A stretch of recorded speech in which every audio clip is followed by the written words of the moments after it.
Assalamualaikum warahmatullahi wabarakatuh. Alhamdulillah alladzi arsala rasulahu bil huda wa dinil haqqi liyudhhirahu 'ala dini kullih wa kafa billahi shahida. Asyhadu an la ilaha illallah wahdahu la syarika lah wa asyhadu anna Muhammadan abduhu wa rasuluh. Allahumma shalli wa sallim wa barik ala Muhammadin wa ala alihi wa sahbihi ajma'in. Amma ba'du, ayyuhal hadirun rahimakumullah, i'lamu anna Allah qala fi kitabihil karim. A'udzu billahi minasy syaithanir rajim.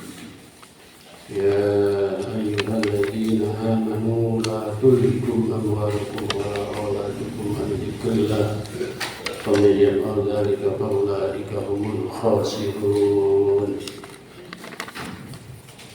Jamaah salat subuh yang dirahmati oleh Allah, marilah kita bersyukur kepada Allah. Pada pagi hari ini kita oleh Allah dibangunkan setelah kita sejenak mati, ya. Jadi tidur itu ya bagaikan mati.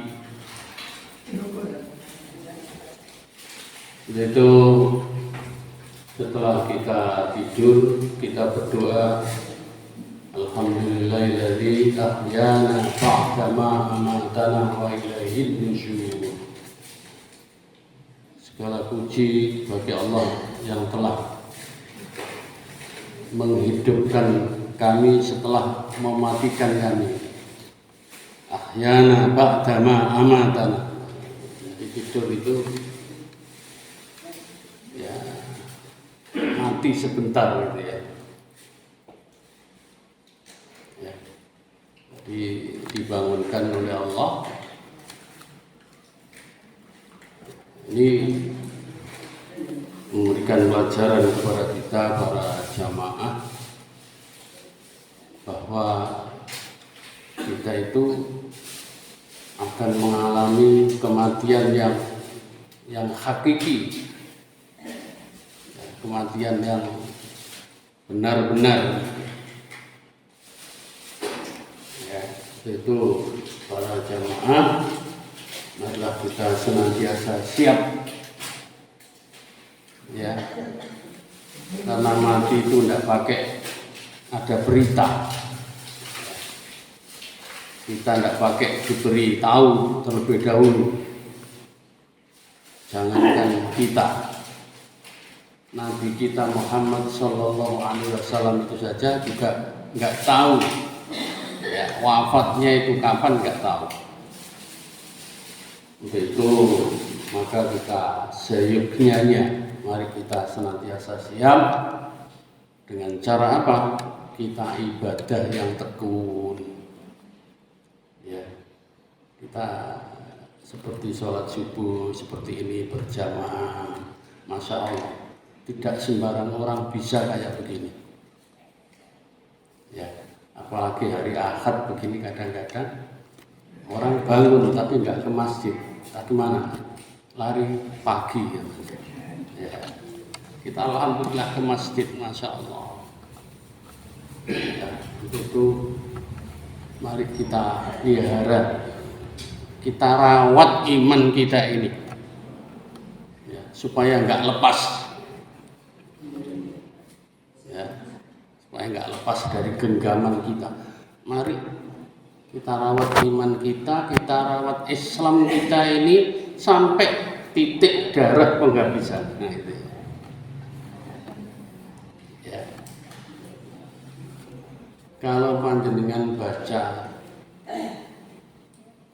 surat Al-Munafiqun, itu ada ayat begini, a'udzubillahi minasyaitonir rajim. Qala rabbi laula akhartani ila ajalin qarib fa asaddaqa wa akum minas sholihin. ayat ini adalah peristiwa yang diabadikan oleh Allah Subhanahu wa taala kaitan dengan peristiwa tenggelamnya Fir'aun. Ya, zaman Nabi Musa alaihissalam. Ya. Nabi Musa alaihissalam bersama Bani Israel ya, yang tinggal di Mesir itu kan diperintahkan oleh Allah untuk keluar dari Mesir. Karena apa? Bani Israel di Mesir ini dijadikan budak ya, untuk membangun jalan, untuk membangun piramid itu ya, piramid di Mesir itu ada. Piramid itu adalah kuburannya Raja Mesir kuno, yaitu Fir'aun ya. Raja Mesir kuno itu julukannya Fir'aun ya. Nah, Fir'aun pada zaman Nabi Musa alaihissalam itu adalah namanya Ramses II. Jadi bapaknya Ramses I, kemudian Ramses II. Nah, itu kufur kepada Allah, tidak percaya terhadap kerasulan dan kenabian Nabi Musa alaihissalam dan saudaranya Harun alaihissalam. Ya, kalau kita dulu atau kita baca ya, sejarahnya Fir'aun ini ya, luar biasa. Ya, kalau di dalam sejarah yang berbahasa Inggris begitu, Fir'aun itu ya, tidak hanya sekedar sebutannya itu raja, tidak hanya begitu, tapi King of the King, raja di raja. Sudah raja tapi mendukuri raja ya. Di luar biasa. Sampai-sampai dia ini karena istilahnya kekuasaannya yang luar biasa tadi itu, sampai-sampai dia ini mengatakan, memproklamirkan diri sebagai Tuhan. Ana rabbukumul a'la, aku ini adalah Tuhanmu yang paling tinggi. Jadi manusia ngaku Tuhan.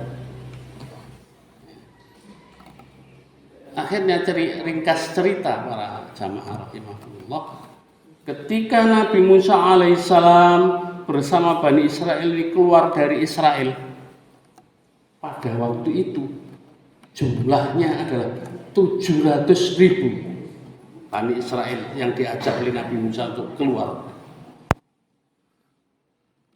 Nah, ini Fir'aun berusaha untuk supaya Bani Israel itu tidak keluar dari Mesir. Nanti kalau keluar dari Mesir, siapa nanti yang akan bangun jalan, bangun macam-macam itu? Maunya gitu diajak kembali, supaya kembali ke Mesir. Tapi para jamaah hadirin rahimakumullah, sudah terlambat. Ya, Fir'aun ini sudah terlambat. Nabi Musa beserta Bani Israel yang 700.000 tadi itu sudah kadung nyebrang Laut Merah. Oh, ini satu keajaiban yang luar biasa para jamaah rahimakumullah. Laut dibelah, mukjizat Nabi Musa alaihissalam, laut itu terbelah. Padahal kedalaman daripada laut itu paling dangkal 1.500 meter. Luar biasa ini ya. Jadi itu kalau baca di bukunya itu kekuatan ya, kalaupun angin gitu, angin yang luar biasa untuk bisa membelah laut itu. Kemudian hadirin rahimakumullah, Bani Israel atau Nabi Musa bersama Bani Israel itu sampai di seberang sana. Ini Fir'aun dengan tentaranya ini ya, ngejar. Nah, hadirin rahimakumullah, setelah itu Nabi Musa alaihissalam diperintahkan oleh Allah Subhanahu wa taala untuk memukulkan tongkatnya ya, di pantai. Nah, tongkat Nabi Musa alaihissalam itu kalau panjenengan Google ya, Mbah Google kan itu. tongkat Nabi Musa itu nanti akan keluar gambarnya. Ya. Itu pemberian mertuanya. Jadi ya apa namanya? Kayu ya bengkok-bengkok itu rada enggak lurus ya karuan itu. Diberikan oleh mertuanya ya. Diberikan bawa ini. Nanti barangkali ada manfaatnya. Ternyata ada manfaatnya para jamaah. Nah, Fir'aun beserta tentaranya tadi itu sebenarnya kuda Fir'aun ini enggak mau nyebrang itu enggak mau. Ya, enggak mau nyebrang itu. Karena apa? Kuda ini ngerti bahwa ini nanti bahaya. Akhirnya Allah Subhanahu wa taala memerintahkan malaikat Jibril untuk menyerupai seekor kuda betina. Ya, kudanya Fir'aun tadi jantan, kuda betina di depannya begitu. Akhirnya baru dia mau. Nah, para jamaah. Akhirnya setelah Fir'aun beserta tentaranya itu nyebrang, lalu tongkatnya Nabi Musa alaihissalam tadi itu dipukulkan kembali, kemudian laut ini bisa. Disitulah Fir'aun itu lalu tenggelam. Ketika tenggelam itu dalam keadaan sakratul maut, kemudian dia ini minta kepada Tuhan, kepada Allah, ya Rabbi laula akhartani ila ajalin qarib fa asaddaqa aku minas sholihin. Ya Tuhan, tambahkan umurku sebentar saja. Ya. Jadi pada waktu sakratul maut itu dia minta supaya ditambahkan umurnya sebentar saja. Fa as-saddaqah, maka aku akan membenarkan ajaran agamamu. Ada ahli tafsir mengatakan fa as-saddaqah itu adalah saya akan bersedekah. Wa aku minas sholihin, dan aku berjanji akan menjadi orang yang soleh, jadi orang yang baik. Jamaah, ahli tafsir memberikan pemahaman. Ucapan ya Rabbi laula akhartani ila ajalin qarib itu tidak hanya Fir'aun yang akan mengatakan begitu. Orang siapa saja yang pada waktu hidupnya itu tidak mau beribadah kepada Allah, ketika sakratul maut dia akan mengatakan begitu. Ya Allah, tambahkan umur saya. Nanti kalau saya seger waras, nanti saya akan sholat, saya akan gitu. Ya. Tapi apa kata Allah? Wala yu'akhirullahu nafsan idza jaa ajaluha. Allah tidak akan menambah umur seseorang kalau sudah ajalnya tiba. Kalau mati itu sudah tiba, enggak. Allah tidak akan menambahkan umur orang itu. Apa? Nanti kalau diberi umur panjang ya begitu lagi. Ya. Jadi para hadirin, ini satu pelajaran. Nah, jamaah rahimahumullah. Dalamnya, kalau panjenengan nanti membaca tafsir Ibnu Katsir ya. Sekarang kitab-kitab tafsir yang dulu itu ya kitab-kitab yang berbahasa Arab itu sekarang sudah banyak diterjemahkan ke dalam bahasa Indonesia, termasuk tafsir Ibnu Katsir yang juga menjelaskan, menerangkan tentang tenggelamnya Fir'aun tadi. Ternyata jemaah,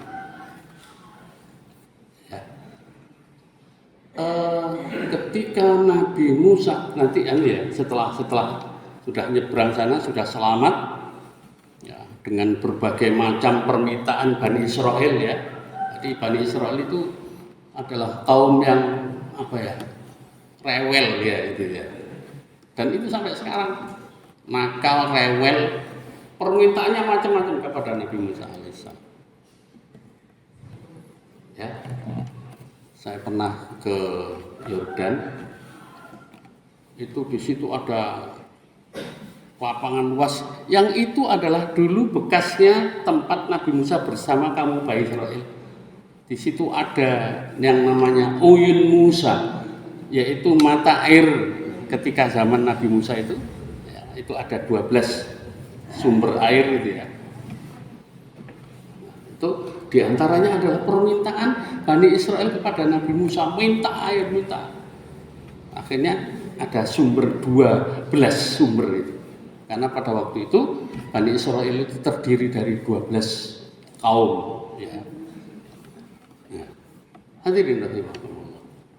Sekali lagi ini adalah merupakan pelajaran bagi kita supaya kita ini ya kepada Allah Subhanahu wa taala ya kita taat, kita nurut ya termasuk sudah barang tentu kepada Rasulullah sallallahu alaihi wasallam. Ya, karena hidup kita ini para jamaah ada yang mengatakan kita ini seperti orang yang antri gitu ya. Ya ngantri. Sekarang usulnya ngantri minyak ya. Ngantri minyak. Jadi yang depan dulu. Sama kita ini ngantri apa? Ngantri mati. Ini dulu. Apalagi ketika corona ya, 19 COVID-19 ya, Masya Allah. Orang mati sehari itu kadang-kadang 200 di Keputih itu ya. Ya. Jadi sampai petugas dan saya pernah juga ke Keputih itu ketika mengantar jenazah istri teman. Kebetulan pada waktu itu hujan deras Pak. Hujan Masya Allah luar biasa. Dan biasanya kita kalau gali kuburan itu kan biasanya manusia manual ya, manusia itu ya, orang ya istilahnya dia. Pada waktu itu bukan orang, tapi bego itu Pak yang dipakai untuk supaya cepat. Bayangkan sekarang 200, misalnya satu hari itu 200. Paling tidak satu orang itu paling tidak memakan waktu 2 jam, 3 jam. Bayangkan kalau 200 itu. Nah, itu juga merupakan pelajaran bagi kita.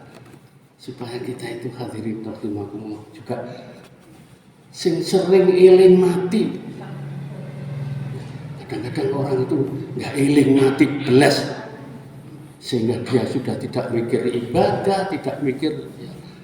Kalau orang Islam nggak mikir sholat, nggak mikir ngaji, apalagi ya sholat aja nggak, apalagi ngaji. Apa ngaji itu wong sunnah saja kok, nggak ngaji ya nggak apa-apa, nggak dosa. Nanti itu hadirin rahimakumullah, kita hidup ini adalah penuh dengan perjuangan, jihad kita ini. Ya, kita dari rumah ke sini untuk sholat, melaksanakan kewajiban kita sholat subuh, itu adalah masuk sebagian daripada jihad jamaah.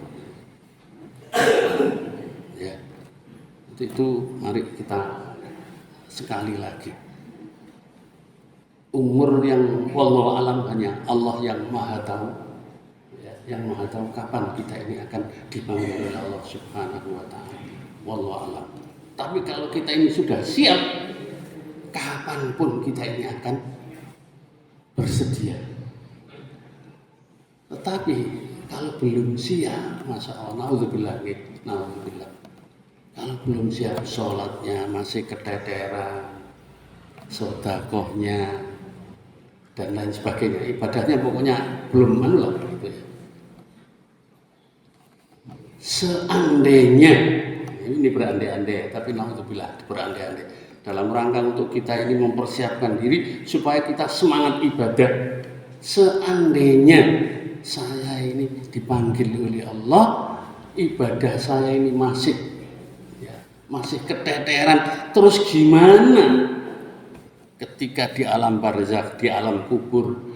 Bagaimana ketika di alam akhirat? Siapa yang bisa menolong? Yang bisa menolong itu hanya amal ibadah kita ini, salat kita, para jamaah rahimahullah, sedekah kita, baca Quran kita, kebaikan kita kepada tetangga, kebaikan kita kepada orang yang fakir miskin, kita bantu mereka. Begitu itu yang nanti akan bisa menolong kita. Itu Rasulullah SAW ya, dalam sebuah hadis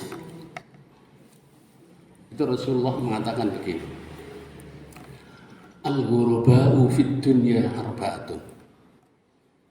Ning dunya ini iki ana 4 golongan sing termasuk aneh.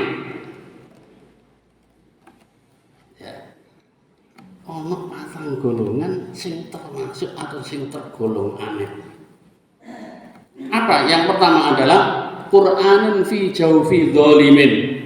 Quran di tengah-tengah orang yang zalim. Orang ngerti Al-Quran tetapi Quran ini disalahgunakan. Salah satu contoh jamaah. Di Indonesia ini ada kelompok G. Kelompok G itu kelompok orang yang senang sesama jenis. Laki senang laki, perempuan senang perempuan. Ini ada kelompoknya para jamaah. Di Indonesia ini lah ya, bukan di luar negeri. Mereka ini pernah mengajukan judicial review terhadap undang-undang perkawinan. Undang-undang perkawinan nomor 1 tahun 74. Apa yang mereka ajukan ke Mahkamah Konstitusi itu? Yaitu supaya dibolehkan di Indonesia ini orang kawin sesama jenis. Ya. Dia mengajukan judicial review supaya di undang-undang perkawinan itu ditambah atau dirubah bahwa dibolehkannya kawin sejenis. Yang dijadikan dasar adalah Al-Quran para jamaah. Ini gak luar biasa ini ya. Masya Allah. Dan tenan jadi orang ya. Apa? Surat Ar-Rum ayat 21. A'udzubillahi minasyaitonirrajim. Wa min ayatihi an khalaqalakum min anfusikum azwajan litaskunu ilaiha wa ja'ala bainakum mawaddatan wa rahmah.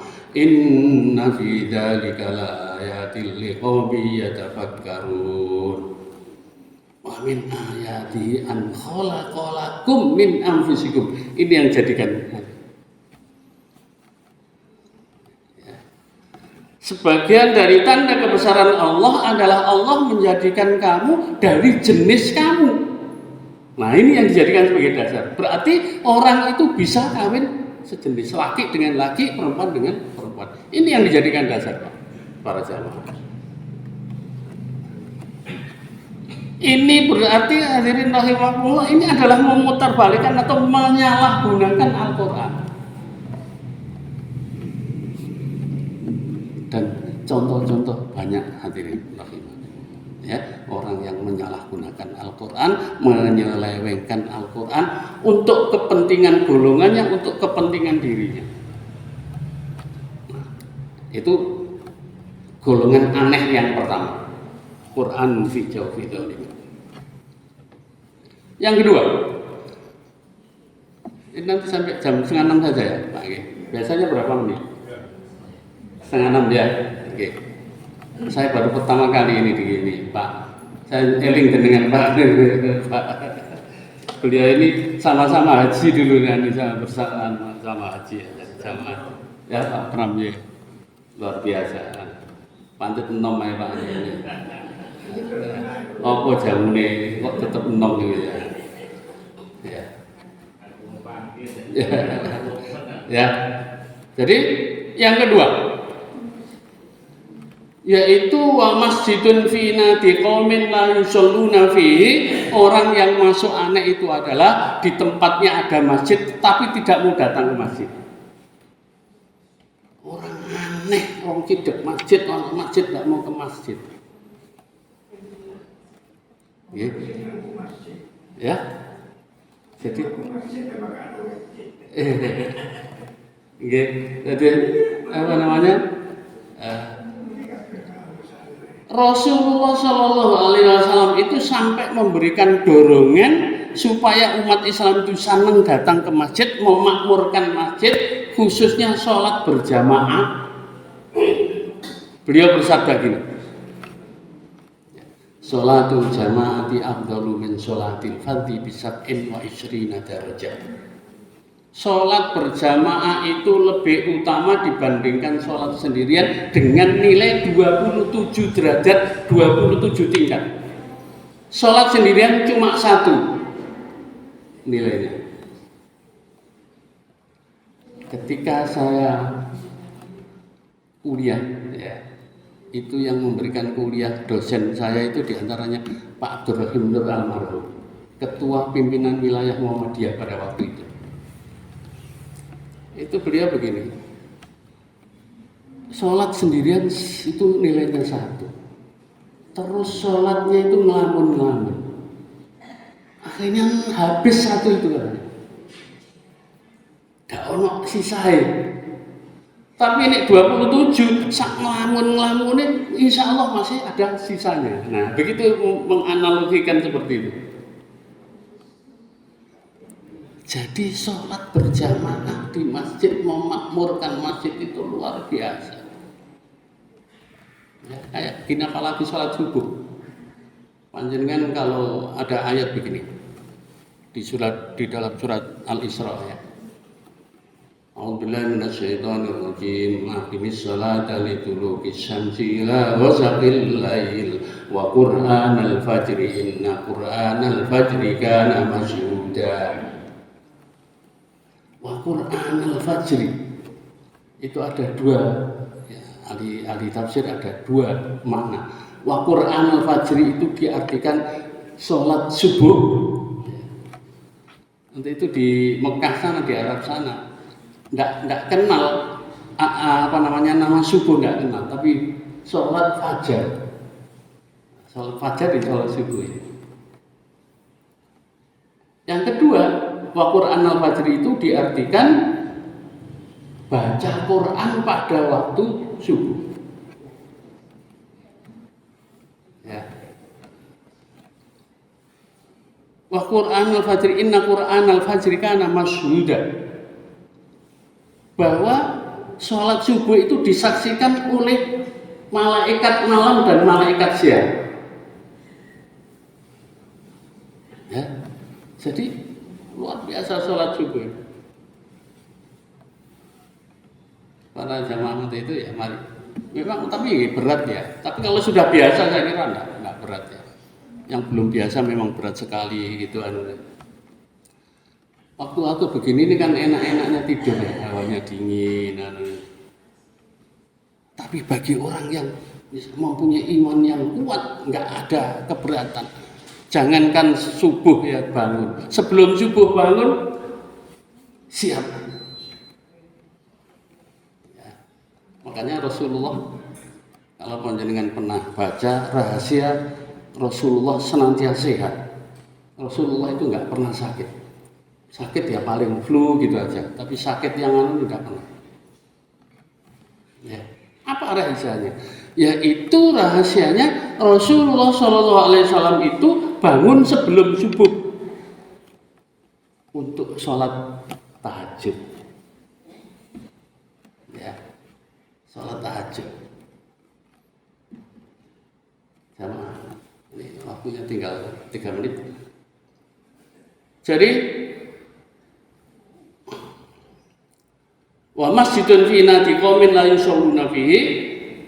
Yang ketiga, wa mushafun fi baitin la yuqra'u fihi. Di rumah ada Quran tidak pernah dibaca. Nah, ini aneh teman-teman. Ya. Nah, di rumah ada Quran tapi nggak pernah baca Al-Quran. Malah kadang-kadang itu lupa tempatnya Quran, di mana Quran ini. Karena lagi susah ya, biasanya itu susah. Wah. Tapi insya Allah kita enggak ya tadi. Baca Quran, gak wajib baca Quran itu. Sunnah itu apa? Mayusabu ala fi'ili wa la yu'aqabu ala tarkihi. Sunnah itu adalah kalau dikerjakan dapat pahala, kalau ditinggalkan tidak berdosa. Tapi Rasulullah SAW pernah dawuh Iqra'ul Qur'an fa innahu syafi'an li ashabi yaumal qiyamah. Bacalah Al-Qur'an karena bacaan Al-Qur'an itu menjadi penolong ketika pada hari kiamat. Loh. Amalan sunnah kayak begitu hadirin. Untuk itu para jamaah kita ini oleh Allah diberikan waktu 24 jam sehari semalam. Masa nggak ada waktu untuk baca Al-Quran? Ya, barangkali bisa dicontoh. Saya punya, mudah-mudahan ini tidak ria ya bagi saya. Saya hanya ingin memberikan contoh. Saya punya moto tiada hari tanpa baca Al-Quran.